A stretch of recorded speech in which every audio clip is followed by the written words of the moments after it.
Olá a todas e a todos. Eu sou a Roberta Manresa, jornalista, mãe da Juliana, uma jovem de 19 anos, e eu tenho endometriose desde a adolescência.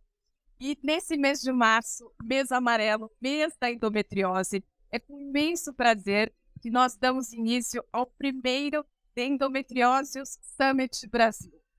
The Endometriosis Summit acontece anualmente nos Estados Unidos e tem como objetivo dar voz às mulheres que têm endometriose para nos fortalecermos, para nos capacitarmos e também para treinar os profissionais que lidam com a doença no mundo todo. Então, eu vou apresentar os nossos convidados hoje aqui. A doutora Sally Serrell, que é fisioterapeuta especializada em endometriose. Ela tem a doença e é fundadora do Endometriosis Summit. E o doutor Andrea Vitali, que é cirurgião especializado em endometriose e cofundador do Endometriosis Summit. E o doutor Maurício Abrão, ginecologista e obstetra, que há 30 anos estuda e trata da doença no Brasil. Nice to meet you. It's a pleasure to have you here in Brazil. Thank you. Thank you for having us. Doutor Maurício, quer falar um pouquinho desse evento para a gente? Então, é um enorme prazer estar trazendo para o Brasil esse evento. Na verdade, eu fui convidado para ser... eu entro nesse evento como convidado especial e é uma honra enorme para nós aqui. Eu acho que é muito importante o que a Roberta falou, que a gente consiga dar mais e mais voz às mulheres, aos familiares, né, aos portadores da doença, enfim, que é algo que é absolutamente relevante. E esse trabalho que a Sally e o Andrea têm feito é um trabalho incrível e está surtindo um efeito espetacular em relação ao próprio tratamento da doença. Então, de novo, obrigado pelo convite. Doutora Sally, esse evento acontece todo ano nos Estados Unidos. Qual que é o objetivo? What's the objective of this meeting in the US? The objective of the Endometriosis Summit is to join patients and practitioners and surgeons together to move endometriosis forward. Então, o objetivo desse Endometriose Summit, né, que é esse evento americano, é para trazer profissionais junto com pacientes para poder caminharmos, né, irmos em frente na busca de soluções e ajudarmos essas tantas portadoras da doença. Doutora Andrea, você levando informação de qualidade, você capacitando essas pacientes, você aumenta o acesso ao tratamento. Sim, a primeira coisa eu quero agradecer você para compartilhar a vossa história de endometriose, porque é uma coisa muito importante, eu penso, que precisa coragem de contar a sua história. Então eu agradeço a você para publicamente falar da vossa história. Mas eu penso que agora a coisa mais importante não é só de avançar a ciência. Esse é um problema dos científicos, dos médicos, das outras pessoas, mas também de informar, de criar eu penso, criar um movimento popular. E eu penso, a ideia da doutora Sally é de criar um movimento popular e graças ao doutor Abrão, ao professor Abrão, ao Maurício, agora podemos expandir essa ideia, que era pequena, mas agora vamos a crescer essa ideia de um movimento popular. Essa é a minha ideia. Importantíssimo. E olha, então, como objetivo do evento é dar voz às pacientes, às mulheres com endometriose, a gente vai assistir agora a um depoimento da atriz Larissa Manoela, que gravou para a gente aí um relato da história dela com a endometriose. Oi, pessoal, eu sou a Larissa Manoela e eu estou muito honrada em mais um ano ser a madrinha da campanha de conscientização da endometriose. Nós estamos no mês de março, é o mês da mulher, é o mês da conscientização para o diagnóstico de endometriose. E eu vim compartilhar um pouquinho com vocês sobre o meu caso. Eu fui diagnosticada em 2020, no ano da pandemia, com endometriose. Eu sentia que minha cólica não era normal, eu comentava com as minhas amigas, e as dores eram muito fortes. Então eu comecei a não ter qualidade de vida para poder trabalhar. Me vi prejudicada no meu trabalho por conta das dores. Quando eu busquei saber e busquei ajuda de uma ginecologista que já tinha me acompanhado há um tempo, ela pediu para eu fazer o exame de endometriose. E o diagnóstico positivo veio. Com isso, eu constatei que as minhas cólicas realmente eram diferentes das que outras meninas conversando comigo apontavam. E desde então, eu sou portadora da doença e mês após mês, ano após ano, e principalmente depois do diagnóstico, eu venho sempre alertando meninas e mulheres que me seguem para notarem os sinais do seu corpo, para ouvirem e também não deixarem ser julgada pelas suas dores, porque só você sabe o que você passa. Então, eu estou muito feliz de estar participando e contando rapidamente um pouco da minha história. Eu estou no processo, né, e descobrindo dia após dia como eu posso seguir, né, portando essa doença, que é uma doença inflamatória, é uma doença autoimune e que acomete muitas mulheres no Brasil e mundo afora. Então, o conhecimento, né, dessa doença, principalmente em um evento tão grande e importante, com profissionais especializados em endometriose, é de extrema importância. Então, eu quero incentivar e ajudar a milhares de meninas e mulheres que estão me assistindo agora e que me acompanham a fazerem seus diagnósticos, ouvirem seus corpos e também irem atrás de ajuda com o especialista. Muito obrigada por esse espaço. Continuem firme na luta, estamos juntas e muito obrigada mais uma vez por esse convite maravilhoso.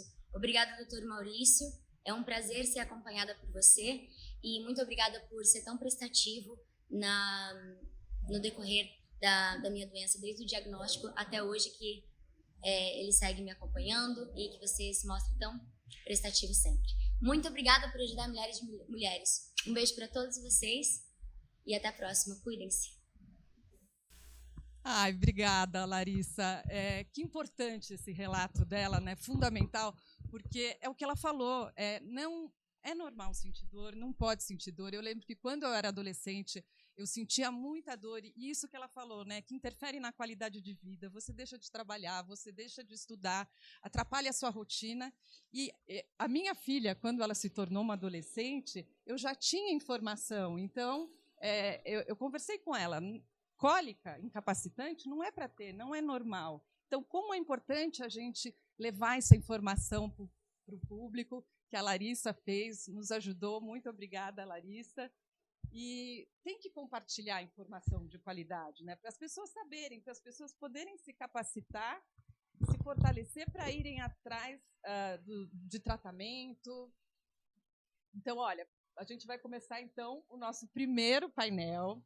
O tema do nosso primeiro painel é perfil da doença no Brasil e no mundo, ontem, hoje e amanhã, e a demora no diagnóstico, né? Porque acho que um problema, né, da endometriose é que muitas vezes as pacientes sofrem muitos anos e não têm o diagnóstico fechado. Para a gente começar esse nosso bate-papo aqui, eu vou pedir para o doutor Maurício falar um pouco da definição da doença. O que é a endometriose para as pessoas que estão nos assistindo e não sabem? Quais são os sintomas, as causas da doença?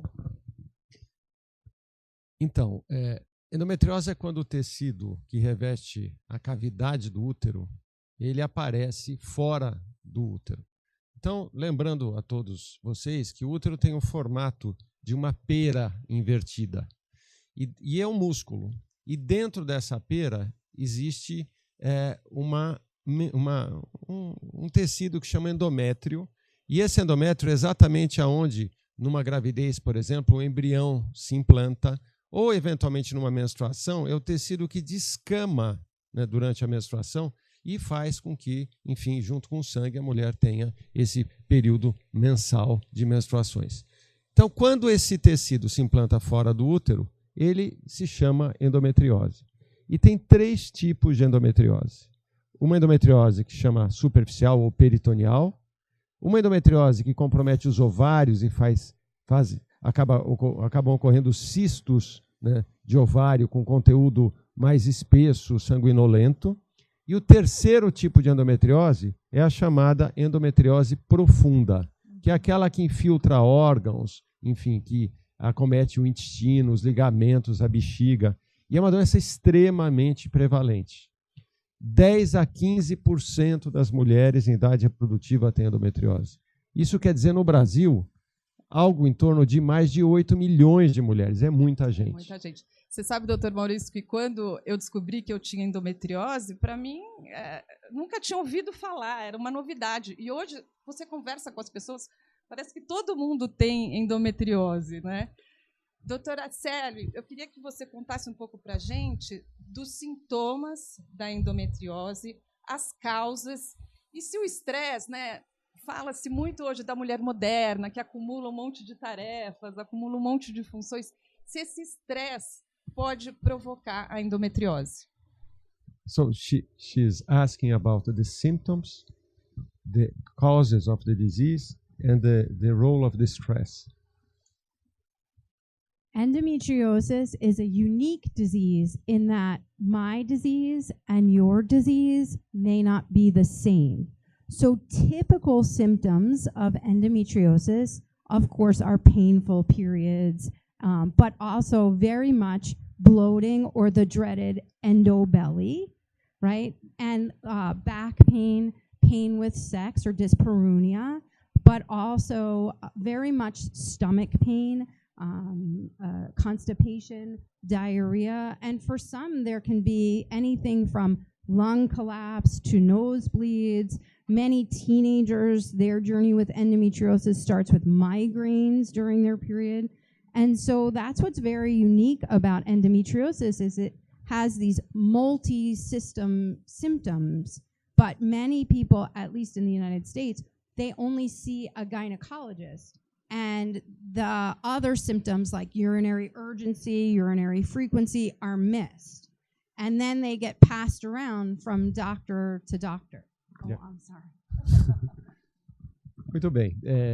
A Sally está comentando que a endometriose ela pode diferir de mulher para mulher, né? Mas os sintomas mais importantes são de cólica menstrual, distensão abdominal. A Sally comentou algo que tem sido muito falado hoje, que em inglês se chama de endobelly, que é o abdômen da mulher que tem endometriose. Endobarriga. Vamos aconhar um idioma no endobarriga. Endobarriga. Então, a endobarriga, endobelly, porque é uma distensão que muitas vezes acontece durante o período menstrual, mas tem muitos outros sintomas mais falados, do tipo dor para evacuar e para urinar durante a menstruação, dor na relação sexual, na profundidade. E uma das coisas que ela comentou, que acaba sendo muito importante, sintomas urinários que muitas vezes estão relacionados com a endometriose. Dentro dos sintomas urinários, né,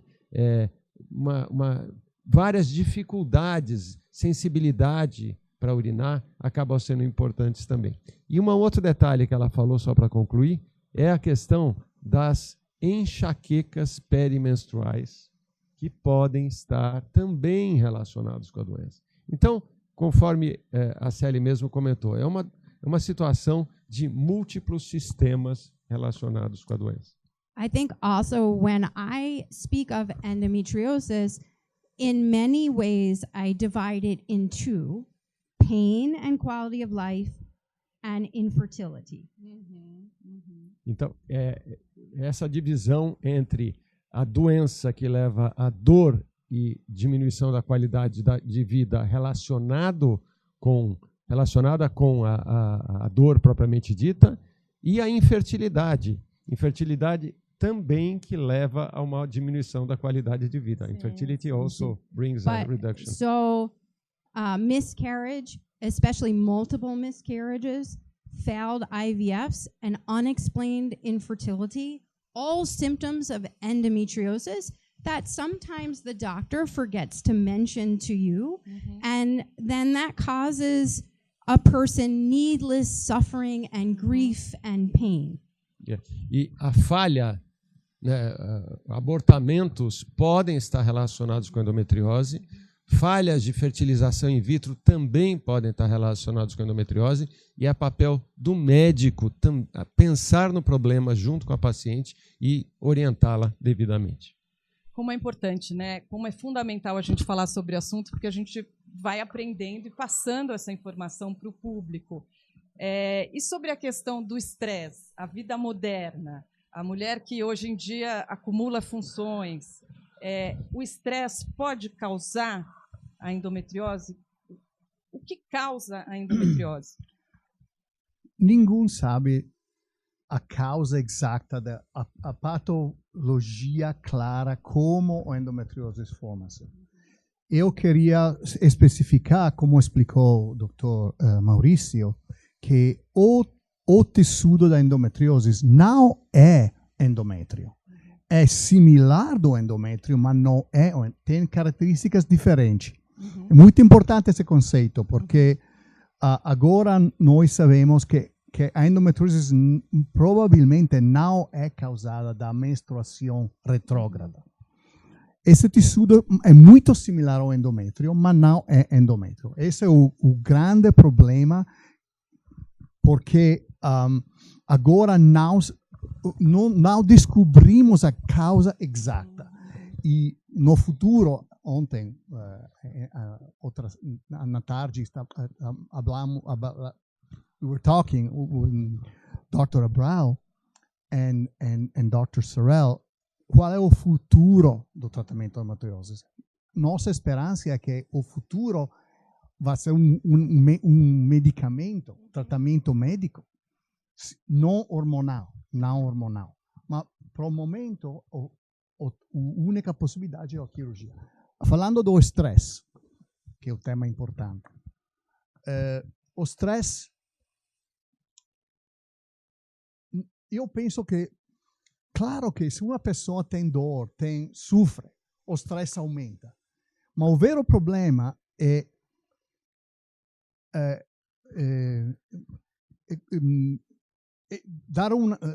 tell somebody that the reason why they're in pain is because they're stressed. That's the problem. Right? So, can I? Sure. So, a lot of debate about the cause of endometriosis. And until we know the cause, we cannot know the cure. But what we do know is that you did not cause your endometriosis. And when you say to someone that your stress is causing your pain, it is patient blaming.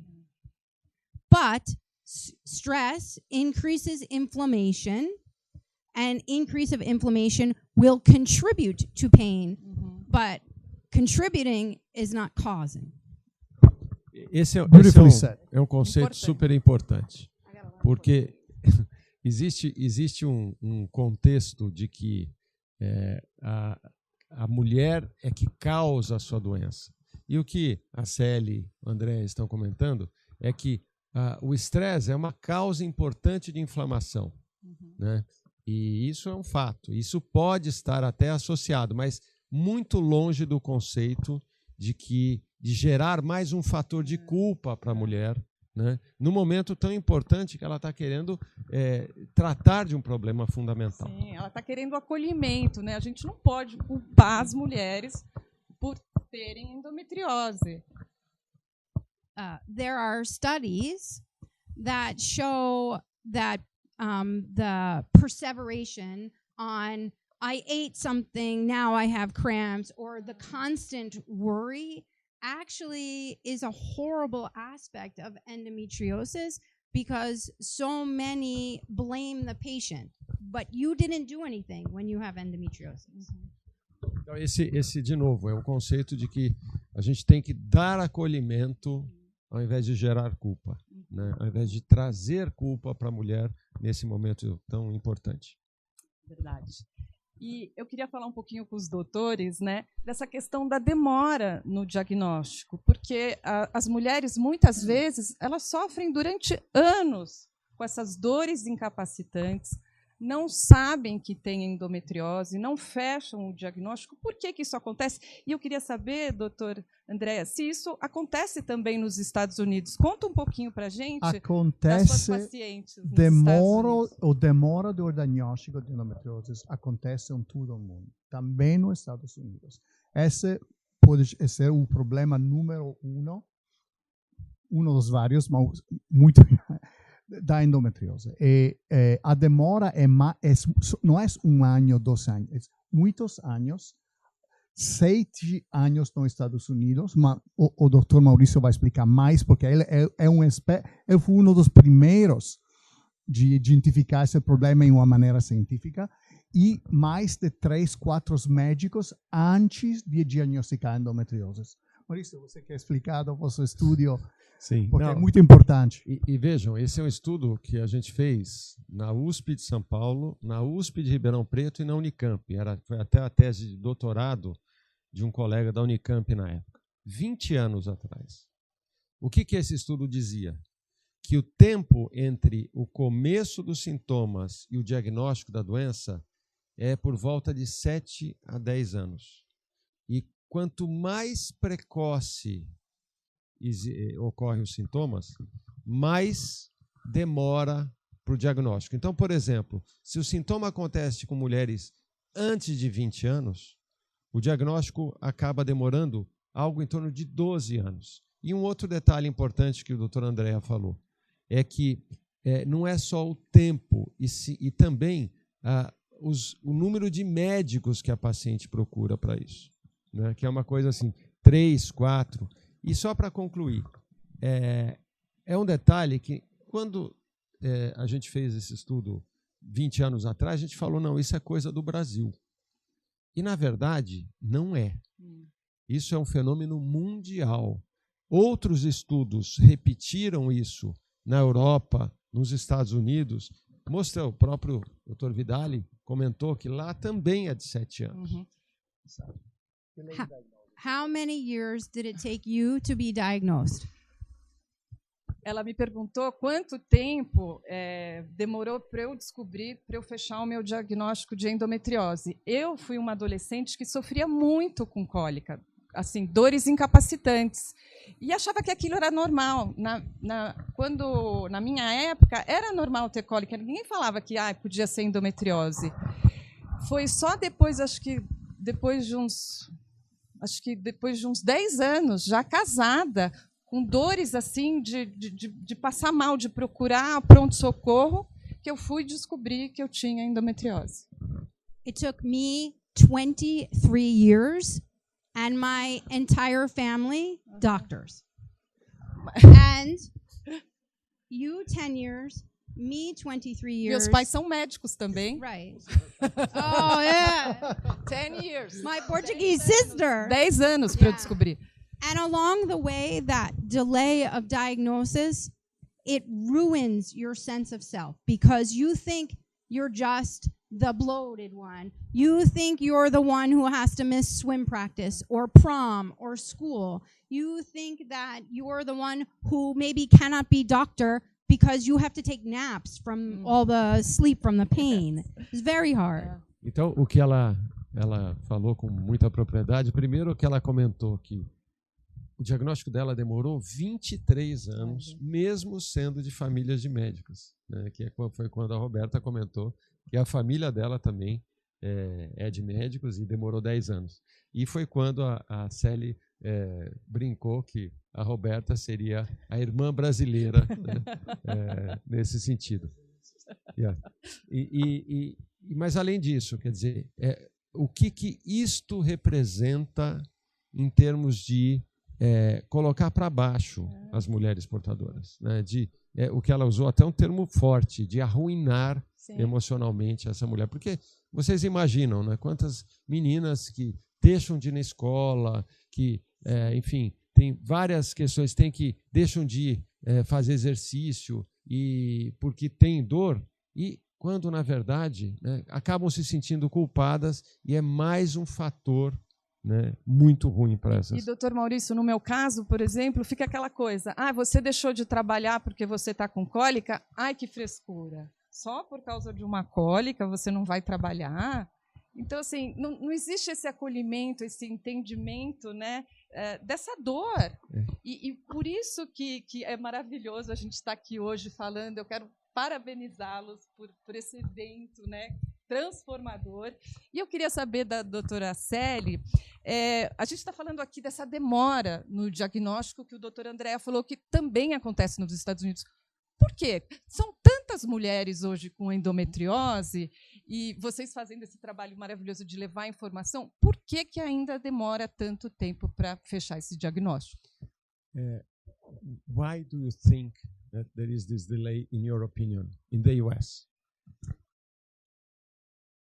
First, I hear the word mujeres a lot, and as an organization, all of us here want to say that everybody can get endometriosis, and not everybody menstruates, and not all who menstruate are female, and we do respect everyone. I just don't think there's a word for that in Portuguese yet in the US. We can say But in the pessoa. We can well, say you can stay person. You can stay with mujeres, but I needed to point it out because we don't want to marginalize anyone that's out there. We want A you to gente connect with prefere us. usar o termo pessoa Let me e translate. não mulher. Então, eu acho que muitos de vocês entenderam que em tempos de diversidade e inclusão é fundamental que a gente não foque no termo mulheres. E o André sugere que a gente use o termo pessoas, porque a gente sabe que, enfim, para não marginalizar ninguém, né? Obrigada, a gente está sempre aprendendo. Yeah, in the US, it's a big deal. So I think the delay of diagnosis begins with how women are looked at in society, and that we ate the apple, so therefore we deserve to suffer. Does this translate into, or they're not gonna get Perfectly, it? yes. Yeah, and go ahead, do that part. Não, então, essa marginalização da mulher na sociedade talvez seja o primeiro ponto. E ela usa o exemplo de que a Eva comeu a maçã, né, que é o começo da marginalização. Isso é fundamental para a gente pensar, refletir sobre o assunto.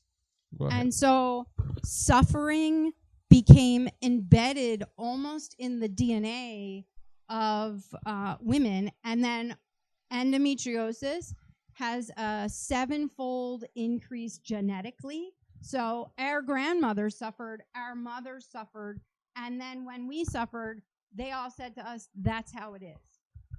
Isso é fundamental. Que isso criou um conceito de que o sofrimento é inerente, né, às mulheres. E quando, na verdade, né, inclusive aquela questão de que quando a avó teve, a mãe teve, a filha tem que ter também. E não é verdade. Isso nós precisamos mais e mais tentar mudar isso. Deixa eu só fazer, let me comment something that I think that is important for this. Existe um número, there is a number, that 40 a 50% das adolescentes, 40 to 50% of the teenagers, com cólicas incapacitantes, podem ter endometriose. May have endometriose. 40 to 50% of the teenagers with severe pain.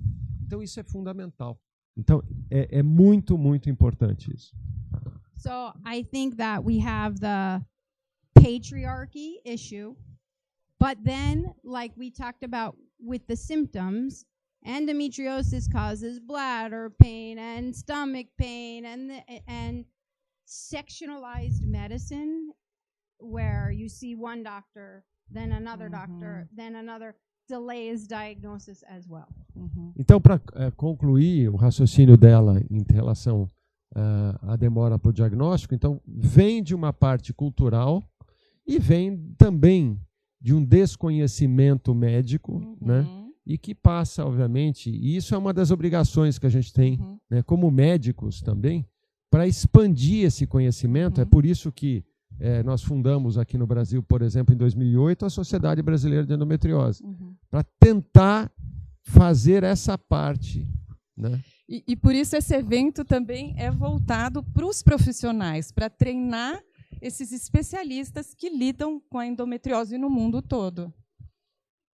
Perfeito, acho que isso é o carro-chefe, né? E a minha filha teve sorte, porque como eu já sabia de endometriose, quando ela menstruou, quando ela começou a ter dores incapacitantes, cólicas, que interferiam na qualidade de vida dela, ela já foi para o consultório do Dr. Maurício e nunca mais teve cólica. E como a doutora Célia falou, das pessoas com endometriose, então a gente vai assistir agora alguns depoimentos, algumas histórias dessas pacientes que têm a doença. Então, eu sempre fiz os acompanhamentos preventivos, né? Sempre tomei muito cuidado com a minha saúde, e o diagnóstico foi uma surpresa para mim. Eu fui uma paciente assintomática durante muitos anos. Eu tinha um problema, que era um problema intestinal de retocolite, então eu sempre fiz acompanhamento, né? E os preventivos ginecológicos anualmente. Foi muito rápido, foi em janeiro do ano passado, eu comecei a sentir uma cólica absurda, ao ponto de eu ficar deitada, incapacitada, né, na cama, nos períodos menstruais. Isso começou em janeiro. Em março do ano passado, eu passei tão mal que eu desmaiei de dor de cólica. Foi até em casa, e desde então eu corri atrás e procurei a minha ginecologista na época. Eu tinha a sensação que eu estava com câncer, uma doença muito séria, porque eu não conseguia fazer nada. Eu sentia muita dor, assim, no corpo, um cansaço físico absurdo. Fiz o exame de ressonância e o diagnóstico saiu no final do mês de março. Aí eu consegui uma indicação, né? Foi através de uma amiga minha, de uma conhecida, que indicou o Dr. Maurício. Fui conseguir essa consulta e, achando que eu fosse sair com algum remédio, um DIU, saí com uma cirurgia agendada. Eu sempre tive acompanhamento médico ginecológico, né? Tanto é que quando eu tinha uma ginecologista, né? E eu falei para ela assim, eu desmaiei de dor, isso não é normal, assim, é um mal-estar absurdo, o cansaço é muito forte, não é normal. Foi aí que, por insistência minha, eu pedi para ela assim, eu quero todos os exames, todos possíveis, né? E foi na minha solicitação de eu ficar pedindo para a gente tentar descobrir o que eu tinha, que eu cheguei na ressonância e no resultado da endometriose, né? Foi depois que eu tive o resultado do exame da ressonância, né? O parecer da ginecologista que fazia acompanhamento para mim, ela falou assim, vamos tentar fazer um tratamento tradicional, vamos colocar um DIU. Com o resultado da ressonância, eu li o resultado sendo leiga. Eu falei, não é possível. E compartilhei com conhecidos, familiares, amigas. Foi aí que eu cheguei na indicação do Dr. Maurício, né? Que a amiga da minha amiga falou, ele é o papa da endometriose, vai com ele, né? E eu aceitei essa sugestão, fui atrás, né? E eu falo assim, nossa, gratidão por ter conseguido um horário com o Dr. Maurício, né, por ter conseguido realizar a cirurgia com sucesso. Hoje estou ótima, estou com qualidade de vida. Voltei a ser a Fernanda antes da endometriose. E o meu compromisso, né, com toda a equipe que me atendeu, que me deu todo o suporte que eu precisei no momento mais difícil para mim, é divulgar, né? Então, realmente, eu participo de alguns grupos de Facebook, tudo que eu puder e estiver ao meu alcance, eu vou fazer essa divulgação, porque, assim, é uma dor, é um mal-estar tão grande que realmente só quem passou consegue ajudar outras pessoas. É muito comum as pessoas dizerem a sociedade, família, emprego, não, é super comum, eu tinha esse problema, toma um remedinho que passa. E não passa, procure um médico, não desistam. Eu passei mal no banheiro com muita dor, eu tinha cólicas menstruais, mas eu não sabia, para mim era normal. Aí eu desmaiei, sentei na privada e desmaiei. Acordei com um galo enorme na cabeça. Aí a gente foi procurar os médicos e tudo, aí a princípio o médico falou assim que pediu aquele exame, CA-125, falou que era tumoral.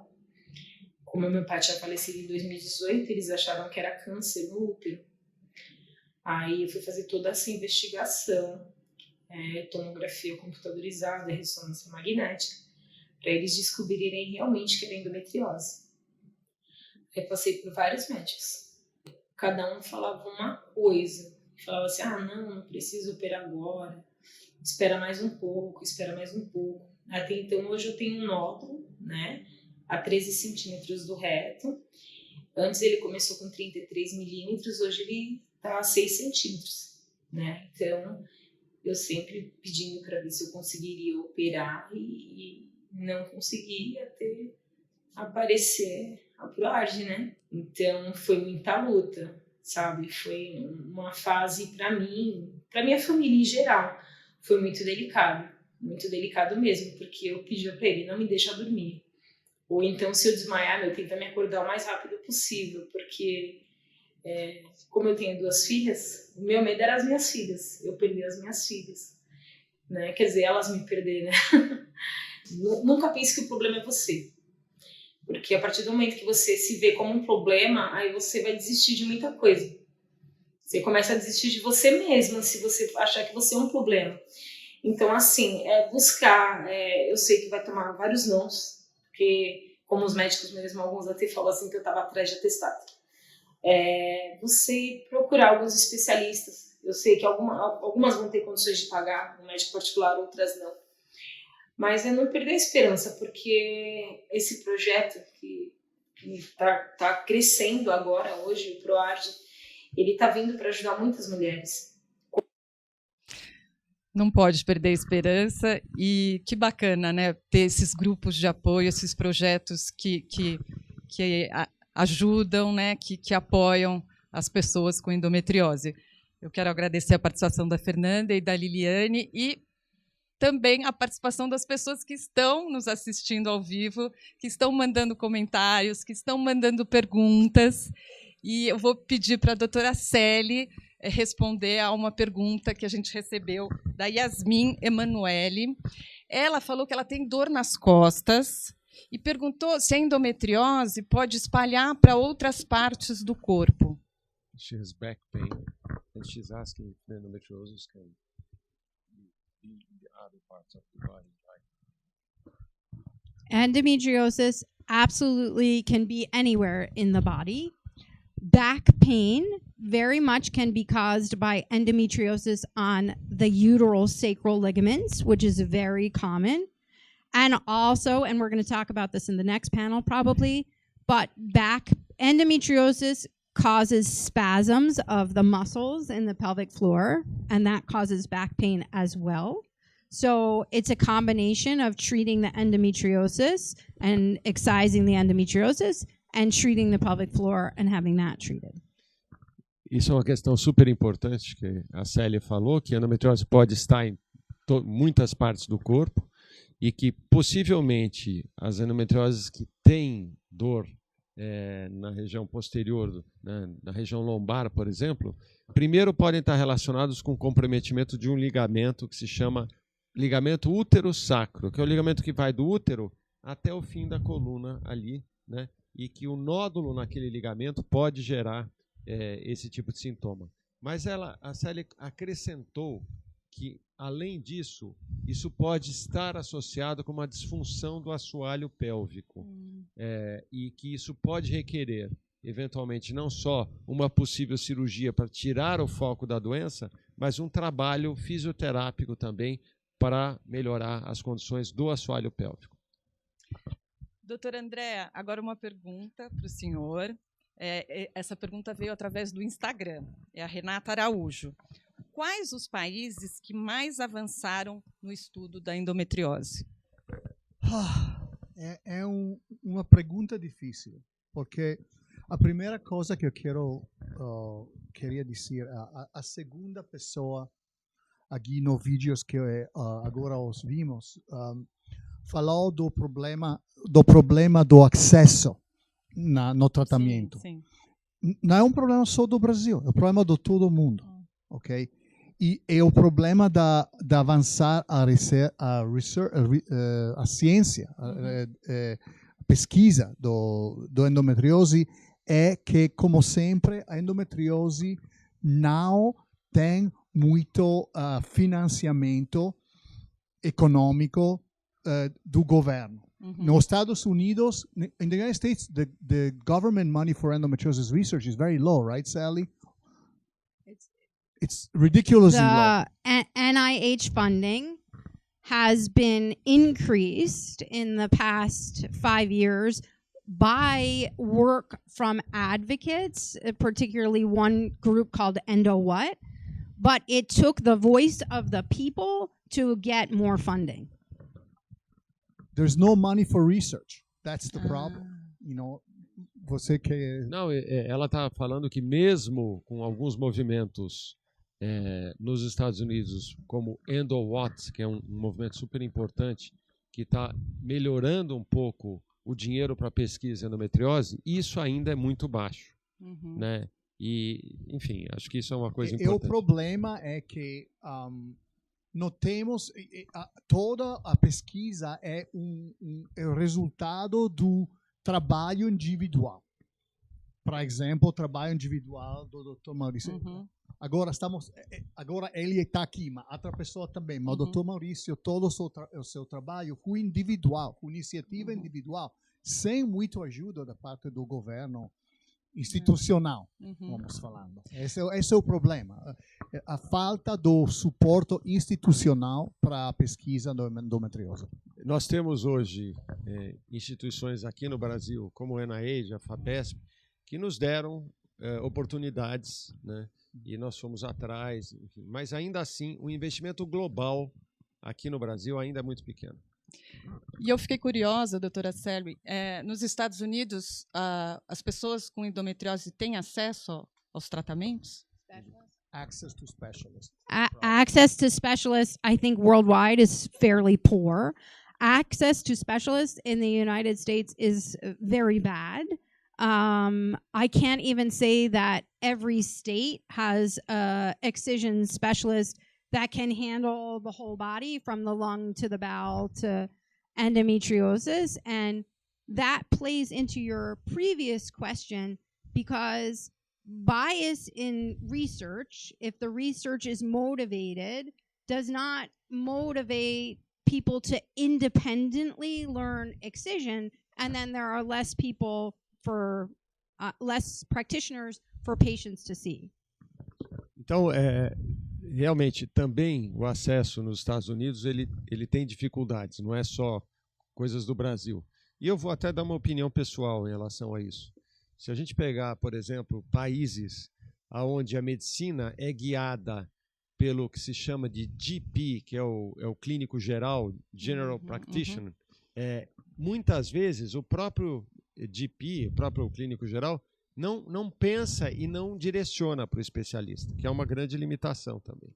Mas, enfim, mesmo assim, isso está expandindo de alguma forma. Os especialistas que a Sally chama de excisão, né? Isso é um conceito muito atual, que é importante até todo mundo ter em mente, né? Quer dizer, de não tratar só a ponta do iceberg e se retirar a doença. Isso é o conceito muito atual de excisão, que é o que vale para a endometriose, muito mais do que qualquer tratamento hormonal, muitas vezes, né? Mas, enfim, eu acho que é um conceito que está crescendo. A doutora Sally quer falar alguma coisa. This is the beauty of social media, because the patient who can educate others can use their voice. The doctor who is ready to talk direct to the person, they're here. That's what really the Endometriosis Summit is really about. Yes. É sobre isso que o Endometriose Summit é sobre, porque é a beleza da mídia social que permite com que a gente chegue mais fácil, né, nas pessoas com endometriose. E a gente está nas redes sociais falando com vocês e, infelizmente, o nosso painel está chegando ao fim, mas antes de terminar e fazer a última pergunta para o Dr. Maurício, eu queria dizer que são vários painéis ainda hoje, e uma outra particularidade aqui do Brasil que vai ser discutido num desses painéis, porque a gente falou do acesso médico, mas no Brasil, no nosso país, tem essa questão também de você ter acesso aos médicos no sistema público de saúde, porque muita gente depende do sistema público de saúde e eles vão debater sobre uma iniciativa que está transformando aí o tratamento de endometriose no SUS. Doutor Maurício, então, para finalizar o nosso painel, tem uma última pergunta aqui dos nossos telespectadores que estão nos acompanhando. É da... Peraí, deixa eu ver aqui. É da doutora Carolina. Ela quer saber se existe diferença na demora para o diagnóstico da endometriose em diferentes tipos da doença. Essa pergunta é muito boa. E em 2008, teve um congresso de endometriose na Austrália. E a gente apresentou um trabalho muito bacana nesse sentido, que mostrou que, para os 3 tipos de endometriose, superficial, de ovário e profunda, a mais grave, ela está mais associada à demora para o diagnóstico. Seja porque ela é mais, ela vai evoluindo enquanto o diagnóstico demora, seja por um menosprezo, né, aos cuidados de saúde que a gente tanto enfatizou nesse painel. Eu quero agradecer a presença de vocês. Continuem com a gente, porque vão ter outros painéis fundamentais aqui ao longo do dia. E muito obrigada pela participação de vocês, por todos esses ensinamentos. Eu aprendi muito, apesar de já tenho endometriose aí algumas décadas, mas aprendi muito. Muito obrigada. Parabéns pelo trabalho de vocês. Obrigado, Roberta. Obrigado. Obrigada.